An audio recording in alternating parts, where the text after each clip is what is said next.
Sunrise on 3FM. The best in the morning. Gets busy on this frequency. 92.7 3FM.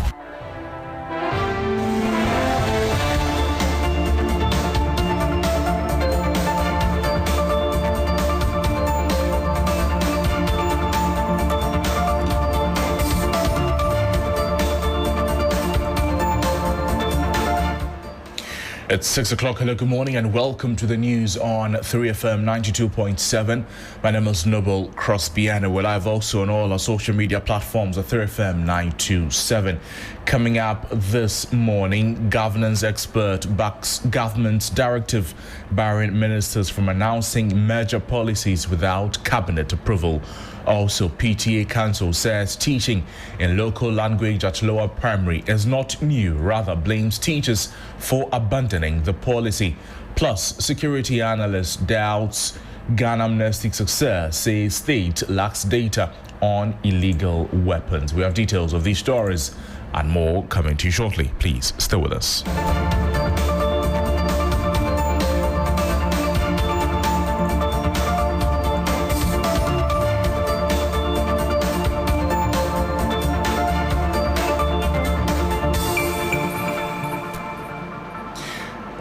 Let's start the morning from here. Governance expert Professor Enoch Opokwentry says government's directive to all ministers of state prohibiting them from publicly announcing any major policy initiative without securing prior cabinet approvals is timely.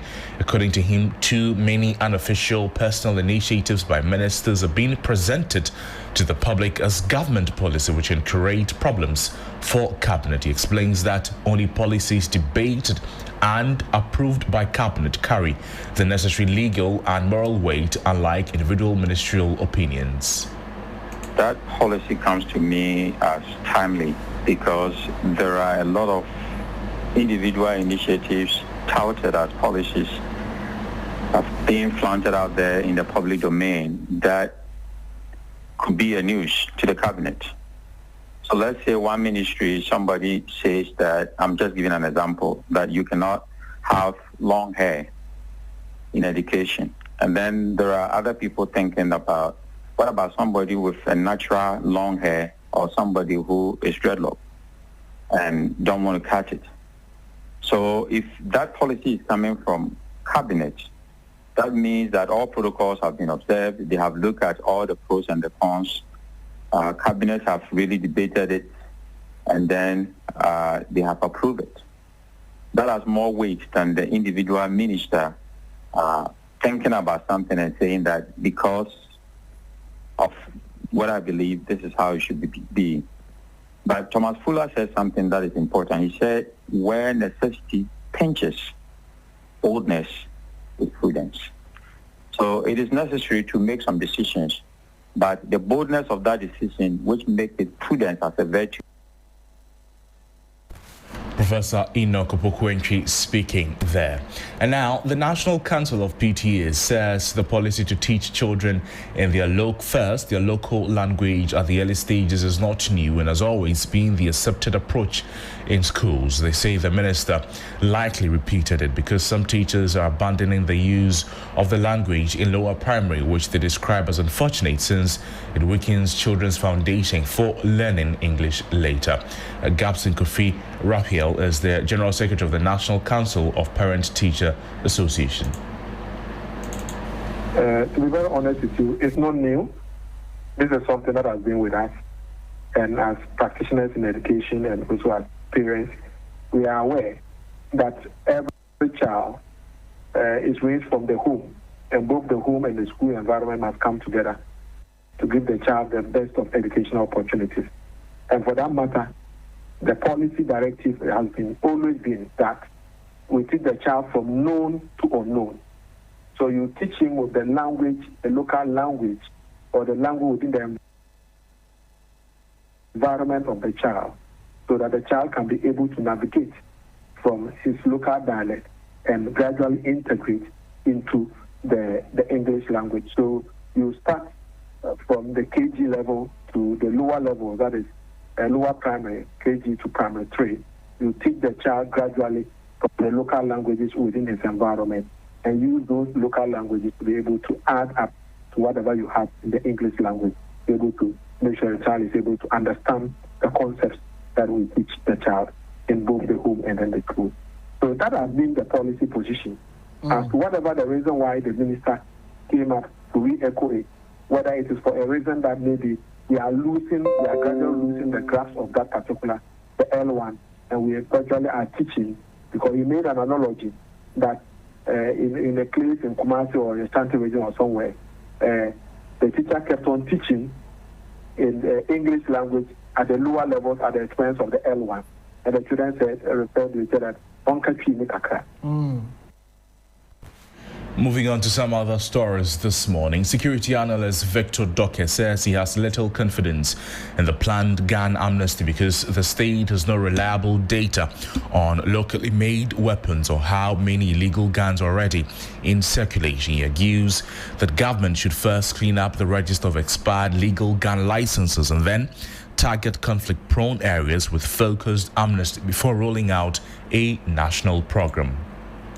We don't even know the guns in the system. You understand? And that is why they are undertaking this exercise in the first place. Because the truth of the matter is the aspect of tracking and data with regards to illegal weapons, we don't have it. And that is the problem. Why do I say so? You look at the local gun manufacturers all over in the northern part of Ghana, in the Volta region. We can't even know how many of them are there and how many locally manufactured weapons they produce and are in the hands of criminal gangs or elements. So we don't have that data. So I'm very, very, very pessimistic. I'm a pessimistic person with regards to this initiative. It is yet to be enrolled. However, let's go back to conversations where we had even those who have registered weapons, right, and have been issued licenses. Their licenses have been expired and have not come back for renewal. I think they should start with that one first of all. The amnesty should be given to them. And then we'll move to conflict-prone areas where we have been overly, evidence has shown that weapons are in the hands of these youths. We should conduct a pilot in those areas and then give amnesty to them. First of all, let's see how this project, if it is a road, would be done, the results we evaluate, and then we can extend to the whole of the country.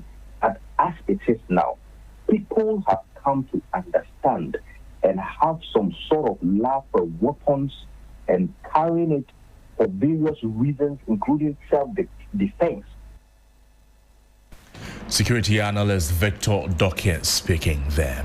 Now, the Chief Executive Officer of the Driver and Vehicle Licensing Authority has announced that the DVLA will introduce biometric international driver licenses and vehicle permits beginning next year. The move is aimed and is coming in the wake of rejections of Ghanaian international driver licenses and vehicle permits by some countries due to failure to meet international standards. DVLA CEO Julius Nikwe-Korte told the Public Accounts Committee on Monday that there are plans to also set up offices in Ghana's embassies abroad to update driving licenses and introduce new scannable number plates within the country with security features. We are also having a foreign policy with the Ministry of Foreign Affairs, where DVLA will be located in most of the embassies outside Ghana. If anyone here gives you a passport picture and tells you that, get me driver's license, that license that will be produced for you is fake, because we need your biometric details to be able to produce you with a driver's license. But they are not here. So most of the license they have outside there is not really correct. It's not correct. But we can't give our software out to foreign countries to victimize our own. So we deem it fit to go there with the help of Foreign Affairs to do the corrections for them. We were not able to meet ISO specifications when it comes to issuance of license, international license, and issuance of vehicle licenses, because it's just handwritten, which is not accepted by most countries. DVLA CEO Julius Nikwe Kote speaking there. Now, the Member of Parliament for Tolon, Habib Idris, was written to President Mahama requesting urgent update or report on the August 6 helicopter crash that killed the Defence and Environment Ministers, as well as some 6 other national heroes. According to the First Deputy Minority Whip, the President must release a partial or interim report from the findings of the committee that investigated the tragic aircraft accident. The committee was given 30 days to make its findings available, but the time has expired without any public update, prompting the right information request by the Tolong MP. He acknowledges that although experts of the probe may demand more time, the President must release an interim update to Ghanaians. And now, before we go, a 5-year-old boy and 2 other people have been shot dead after gunmen attacked a household at Binduri in the Upper East region on Sunday night. 2 others, including a radio station manager, were injured and are receiving treatment. Security sources say the attack may be linked to the protracted Boko chieftaincy conflict, which has triggered a series of killings in the area in recent weeks. The Binduri incident follows several gun attacks in nearby Garu and Timpani that have left at least 13 people dead in the past 2 weeks alone. Meanwhile, the private home of the Member of Parliament for Binduri, Yusuf Mahmood, has been set on fire by unknown persons, and police and military officers have since been deployed to restore calm as investigations continue. That's it for the morning news on 3FM 92.7. There's more news on our website, 3news.com. My name is Noble Crosby Annan. I'll be back shortly with business news.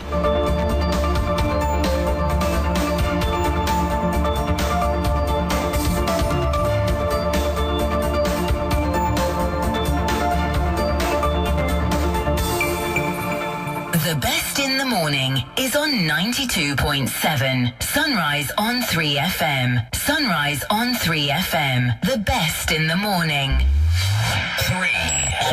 3FM.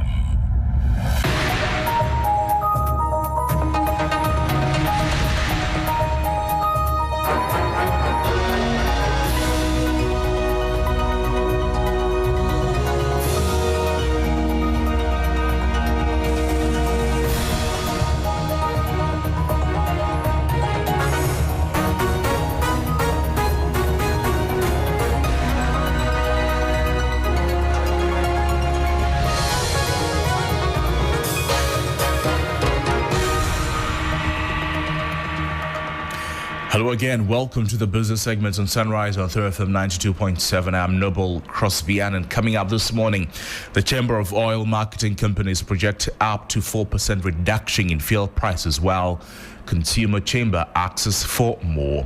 Meanwhile, economists urges traders to cut prices, pass on gains following the appreciation of the cedi. Plus, Food and Beverages Association urges government action on smuggling as billions of untaxed goods flood the Ghanaian market. We have details of these stories and a lot more coming to you right after this.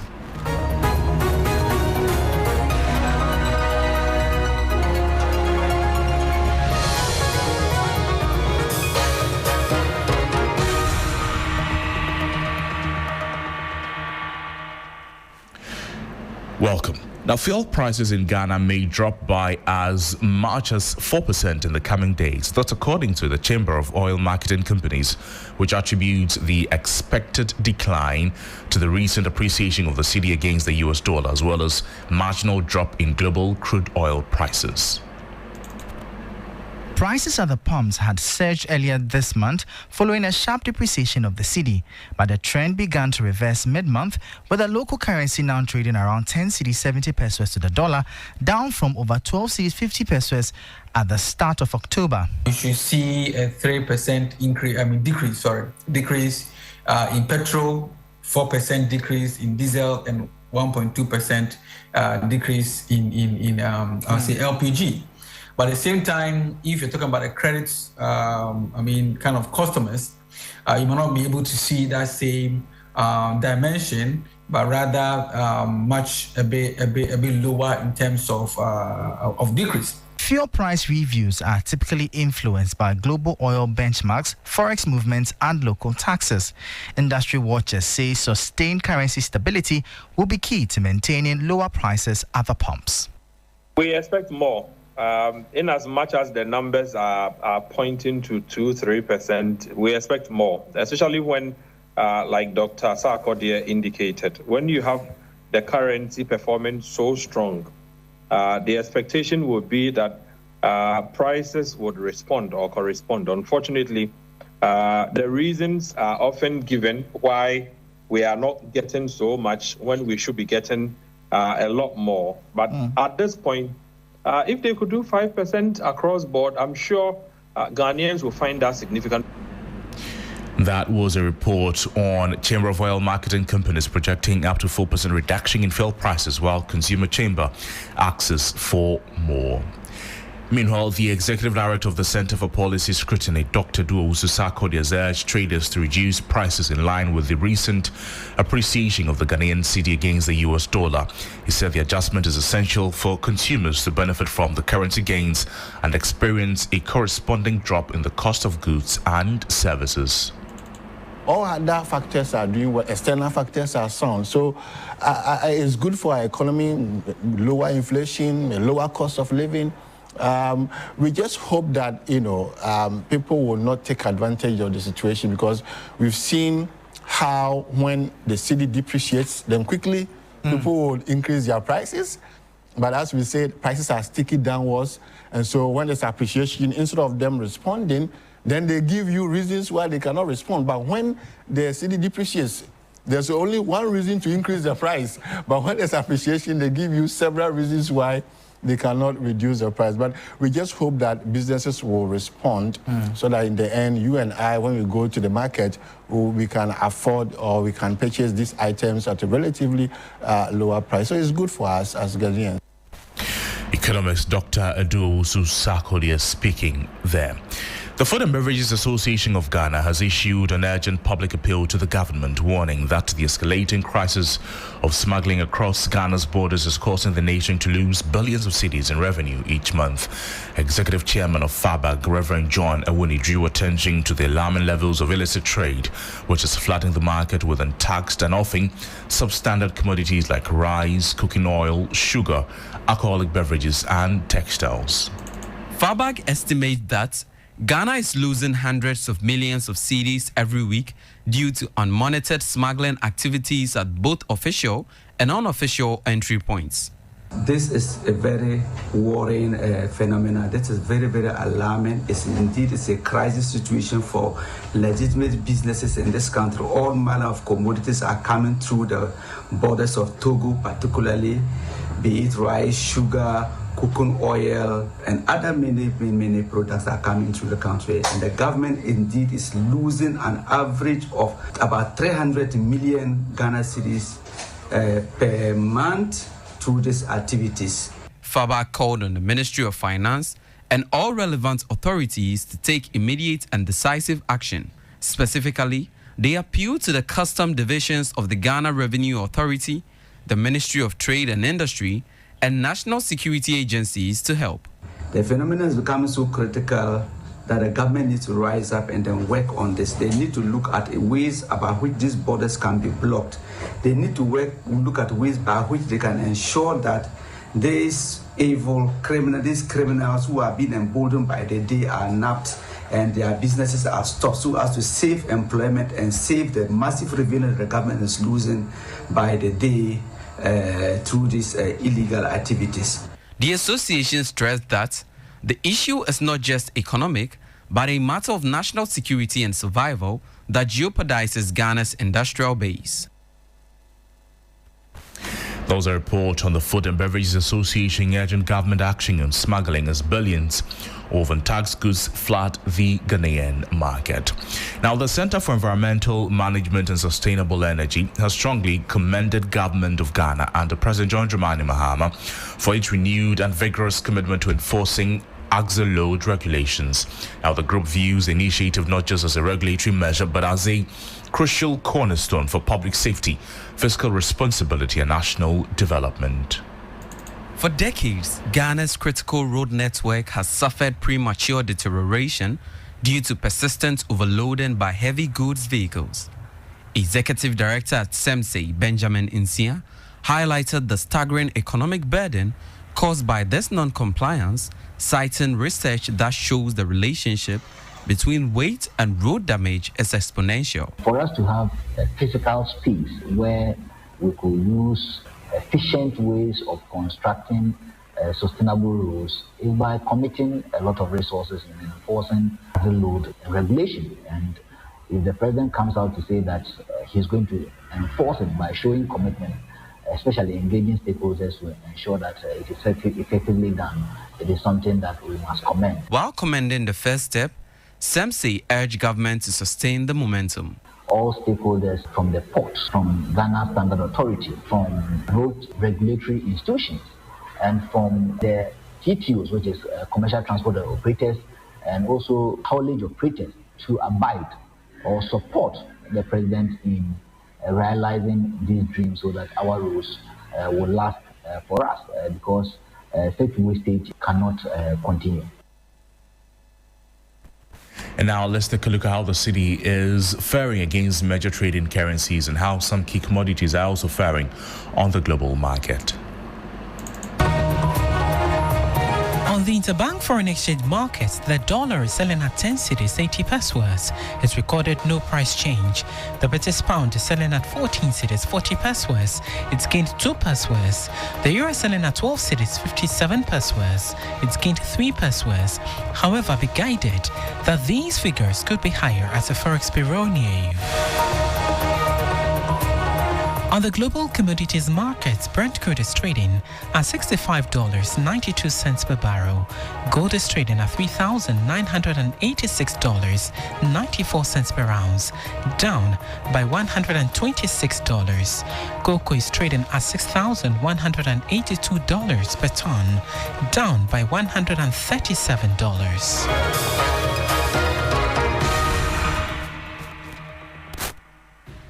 And that was a trip on the commodities market, ending the morning news here on 3FM 92.7. My name is Noble Crosby Annan. There's more news on our website, 3news.com. Sunrise is up next. Good morning.